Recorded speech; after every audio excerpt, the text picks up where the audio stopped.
Hello guys, welcome back to our channel SSC study 1 में, जिसमें हमारी क्लास बीच में ही रह गई थी 21 क्लास।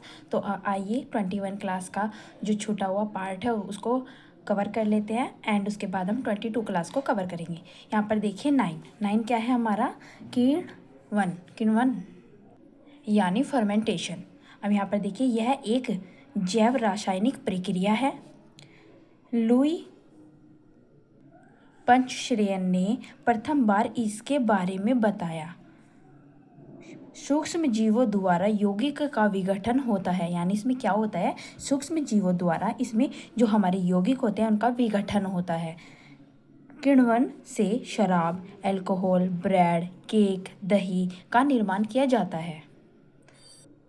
फर्मेंटेशन वो होता है, अगर आप किसी भी आटे में फर्मेंटेशन या किसी भी चीज़ में फर्मेंटेशन को लगाना चाहते हैं तो आपको उसको अच्छे से जैसे फैटना होता है ना, चम्मच वगैरह से, कुछ भी मम्मी वगैरह दूध फेंटती है तो आप जानते होंगे। उसको फेंट कर और कम से कम 12 से 24 घंटे तक के लिए छोड़ देते हैं ताकि उसमें फर्मेंटेशन हो सके।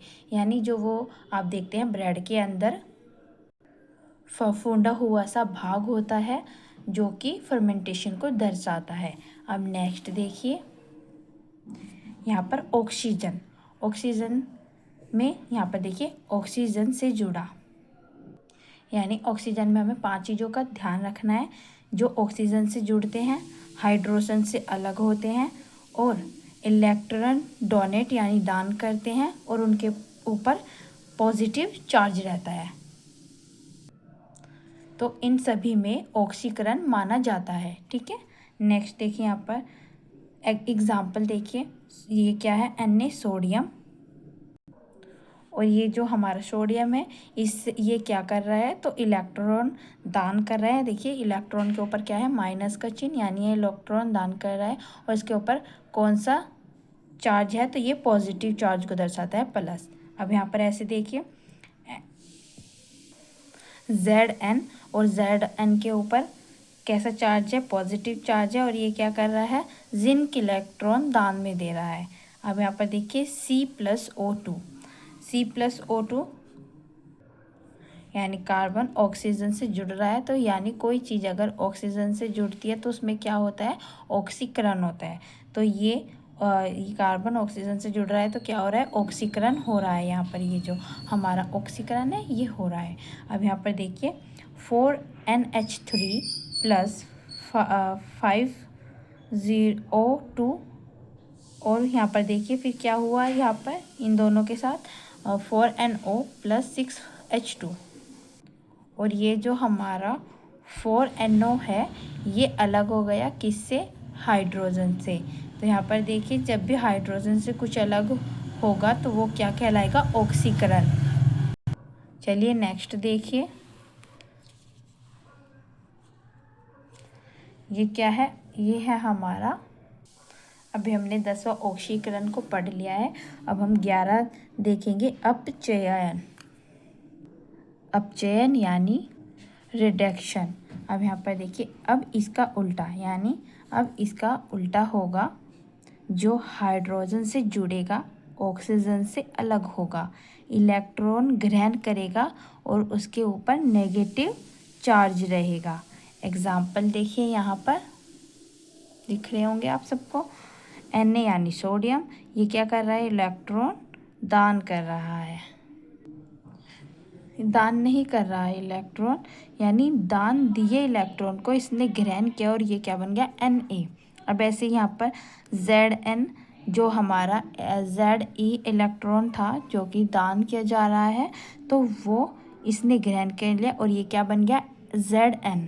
ऐसे ही H2 प्लस Cl2, ये क्या हो रहा है, ये है हाइड्रोजन से जुड़ रहा है और ये जुड़कर क्या बन गया, 2HCl। अब यहाँ पर देखिए ZNO प्लस C, ये N क्या हो गया है, यहाँ पर ऑक्सीजन से अलग हो गया है ना, O और N से क्या अलग हो गया, ये। अभी ये क्या बन गए, Zn प्लस CO। अब CO अलग हो गया और Zn अलग हो गया, तब ZNO एक साथ थे तो ये अलग हो गए, ऑक्सीजन से अलग होना यानी ऑक्सीकरण। सॉरी ऑक्सीजन से जुड़ना तो ऑक्सीकरण, और ऑक्सीजन से अलग होना अपचयन।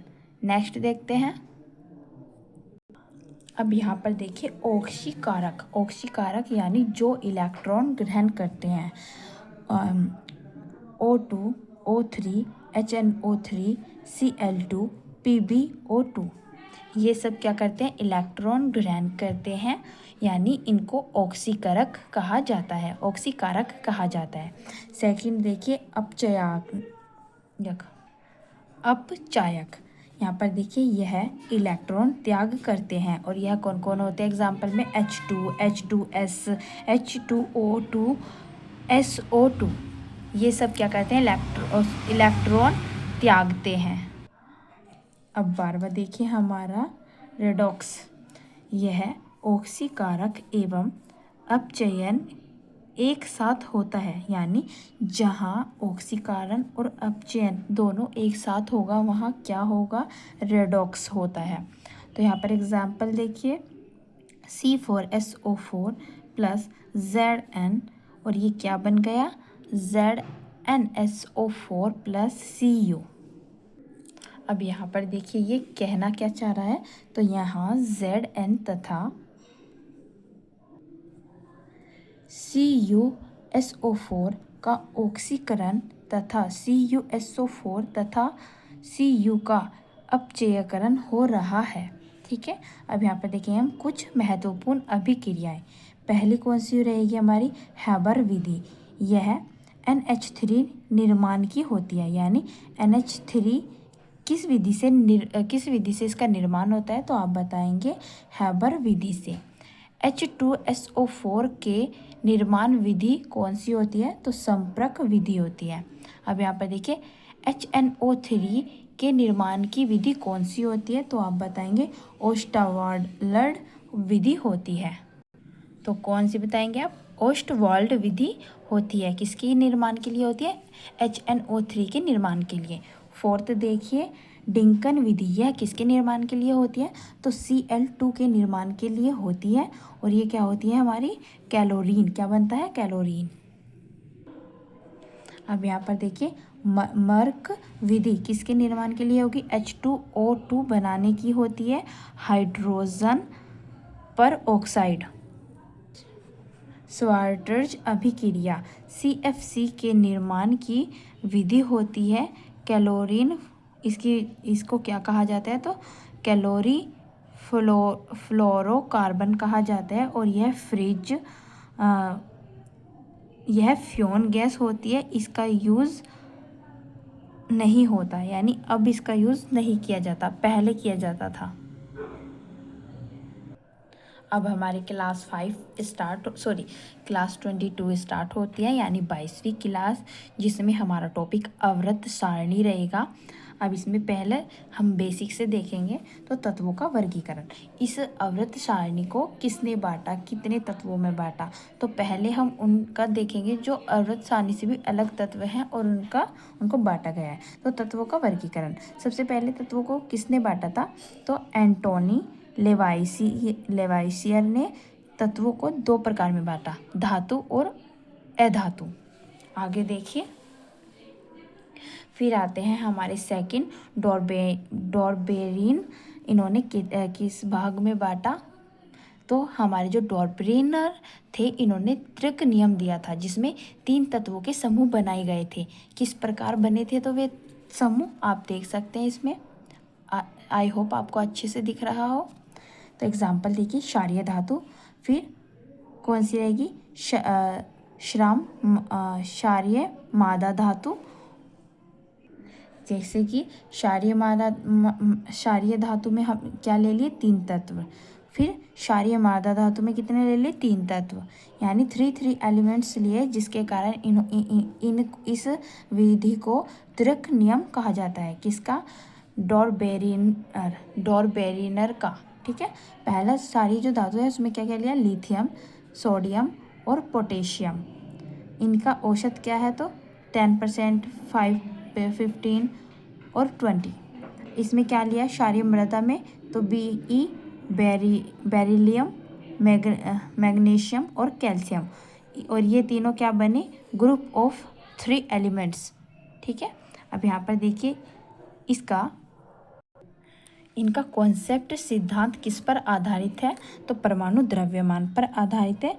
किनका कॉन्सेप्ट पूछा है इसने, तो डॉर्बेरिनर का पूछा है। अब यहाँ पर एक आप छोटा सा ये देखिए, जो हमारा औसत है, हम इनका औसत कैसे निकालते हैं। तो ये जैसे हमारा लिथियम क्या है 10%, 10 है, सोडियम कितना है 15 है, पोटेशियम कितना है 20 है। तो यहाँ पर देखिए जो हमारा लिथियम है ये हमने 10 ले लिया, पोटेशियम है ये हमने 20 ले लिया, 10 और 20 को हमने ले लिया, और बीच में क्या बचा हमारा सोडियम बचा। तो हमें अगर किसी भी तीसरे तत्व की मात्रा निकालनी है तो हमें 2 तत्व की मात्रा को लेना होगा, और हमारे जितने एलिमेंट्स होंगे नंबर ऑफ एलिमेंट्स से हम उनको डिवाइड कर देंगे। तो हमारा जो भी सेकंड नंबर पर एलिमेंट्स होगा उसका मान आ जाएगा। तो जिसका भी मान निकालेंगे उसका हम उनमें हम बाकी सबका तो मान रख देंगे, और फिर नंबर ऑफ एलिमेंट्स रख देंगे नीचे और उसको डिवाइड कर देंगे। तो हमारा क्या आ जाएगा, जिसका भी हमें मान काटना होगा उसका मान आ जाएगा। ऐसे नेक्स्ट एग्जांपल देखिए, इसमें हमने 2 धरे थे तो अब हम इसमें तीनों रख लेते हैं एक साथ, यानी 10, 15 और 20 तीनों हम रख लेते हैं। और नंबर ऑफ एलिमेंट्स हमारे कितने हैं 1, 2, 3, तो कितने हैं 3 से हम इसको डिवाइड कर देंगे, कितना आ जाएगा हमारा 15। तो ये हमारा कंसेप्ट है निकालने का किसी भी तत्व का औसत। अब नेक्स्ट देखिए हैशटैग नोट लाइन दी गई है यहाँ पर। इन्होंने कहा, क्या कहा इन्होंने, पहले और तीसरे तत्व का द्रव्यमान का औसत लेंगे तो आपको दूसरे तत्व का परमाणु द्रव्यमान प्राप्त हो जाएगा। ठीक है, इन क्वेश्चन को एक्सप्लेन किया गया है तो अच्छे से समझिएगा। अब पूछा जाता है जो हमारे डॉर्बेरिनर है इनका असफल ट्रायड या असफल त्रिक क्या था। तो इनका नाइट्रोजन फैमिली असफल रहा, जिसमें क्या क्या शामिल था, नाइट्रोजन, फास्फोरस, आर्सेनिक। तो ये तीनों शामिल थे और यह इनका असफल ट्रायड था। थर्ड कौन सा आएगा, न्यूलैंड। और ये जो हमारे न्यूलैंड थे इन्होंने क्या दिया, अष्टांक नियम बताए या अष्टांक सिद्धांत कह सकते हैं। तो इसमें क्या था, तो 8 तत्वों का समूह था। अष्टक नियम हमें क्या बताता है, तो 8 तत्वों का समूह बताता है, यानी ग्रुप ऑफ 8 एलिमेंट्स। अब यहाँ पर देखिए पहले तत्व के गुण 8वें के समान होते हैं। आपने देखा है सारे गामा पा, है ना, सारे गामा पा दा नी सा, पहला तत्व और 8वां तत्व क्या है, सम्मान। कैसा है, सम्मान, यानी सा रे गा मा पा दा नी सा और सा क्या बन गया, पहला तत्व 8वें तत्व के समान है। तो इसलिए पूछा जाता है संगीत पर आधारित नियम कौन सा है और किसका है। तो आप बताएंगे न्यूलैंड का है और अष्टांक नियम है। ठीक है, यहाँ पर देखिए दिस टाइम टोटल एलिमेंट्स, यानी जब हमारे न्यूलैंड थे तो उस टाइम हमारे कितने अवृत सारणी थी, तो उसमें कितने टोटल एलिमेंट्स थे, तो वे थे हमारे 56। फर्स्ट कौन सा था, हाइड्रोजन, और सबसे लास्ट कौन सा था, थ्योरियम। अब नेक्स्ट देखिए, आगे देखिए,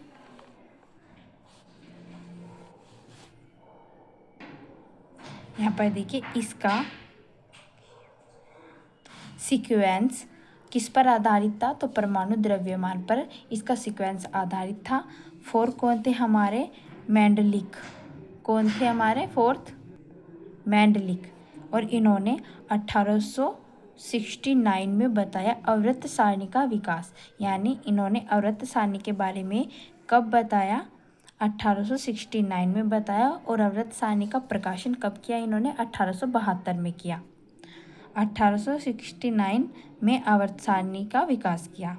फादर ऑफ आवर्त सारणी कहा जाता है, यानी आवर्त सारणी के जनक भी कहा जाता है। अब यहाँ पर देखिए आवर्त सारणी में 7 आवर्त होते हैं जो इस ऐसे लंबे होते हैं, और 8 समूह होते हैं जो ऐसे होते हैं वर्टिकल, है ना। और 63 एलिमेंट्स होते हैं जिसमें पहला हाइड्रोजन है, और जो 63 वाला है वो यूरेनियम है। इसका चिन्ह U है और हाइड्रोजन का H है। इसमें 2 तत्वों का अध्ययन होता है, ऑक्सीजन और हाइड्रोजन। रासायनिक गुण का अध्ययन होता है, यह परमाणु द्रव्यमान पर आधारित है। अब यहाँ पर देखिए आधुनिक आवर्त सारणी, यह जो हमने पढ़ी ये प्राचीन थी। अब आधुनिक देखिए, आधुनिक आवर्त सारणी के जनक कौन है? हेनरी मोसले है। यह परमाणु क्रमांक पर आधारित है, वो परमाणु द्रव्यमान पर आधारित थी और यह परमाणु क्रमांक पर आधारित है। अब यहाँ पर देखिए परमाणु क्रमांक 1911 में परमाणु क्रमांक यानी जो हमारी परमाणु क्रमांक पर आधारित सारणी थी उसकी खोज हुई। 1913 में आधुनिक आवर्त सारणी आई। आवर्त सारणी में 7 आवर्त संख्या है और समूह कितने हैं? 18 समूह हैं। आधुनिक आवर्त सारणी, अब यहाँ पर थोड़ा इसका स्ट्रक्चर देख लीजिए आप। ब्लॉक में बांटा, इनको ब्लॉक में बांटा गया है, SPDF, यानी S block, P block, D block, F block. यह बढ़ते परमाणु क्रमांक पर आधारित है, यानी बढ़ता परमाणु क्रमांक क्या होता है? 1 2 3 4 5 6 इस तरीके से। ये क्या है? हमारा लंबा लंबा S ब्लॉक, ये है हमारा D ब्लॉक, ये है P ब्लॉक और ये है F ब्लॉक। ठीक है, जो हमारा S ब्लॉक है इसमें ग्रुप 1 और 2 आता है। D ब्लॉक में 3 से 12 तक के ग्रुप आते हैं और इसमें 13 से 18 ग्रुप आते हैं। अब यहाँ पर देखिए, और जो हमारा F है उसमें ग्रुप ऑफ 3 आता है। यहाँ पर देखिए थोड़ा, ग्रुप कहलाती है 18, यानी जैसे लंबी लंबी होती है क्या कहलाती है? ग्रुप कहलाती है 18। और जो ये हॉरिजॉन्टल होती है पीरियड्स यानी आवर्त कहलाते हैं कितने हैं? 7। तो दोस्तों अब हमारी नेक्स्ट क्लास में 23वीं क्लास को कवर करेंगे। अगर आपको मेरा वीडियो अच्छा लगे तो लाइक कमेंट सब्सक्राइब। इसका PDF आपको हमारे टेलीग्राम चैनल वर्तिका 1 पर मिल जाएगा। मात्र 20 रुपये में कंप्लीट आपको PDF मिलेगा, जिसमें आपका करंट अफेयर PDF भी रहेगा और जो भी सब्जेक्ट पूरा होता रहेगा उसका PDF आपको बिल्कुल RWA फैमिली वाला PDF मिलेगा। तो बाकी अगर आपको PDF चाहिए तो आप टेलीग्राम पर बात कर सकते हैं। हाई PDF का मैसेज भेजेगा, पूरी इन्फॉर्मेशन आपके सामने होगी। एंड अगर वीडियो अच्छा लगे तो like comment subscribe and thank you. Vande Mataram.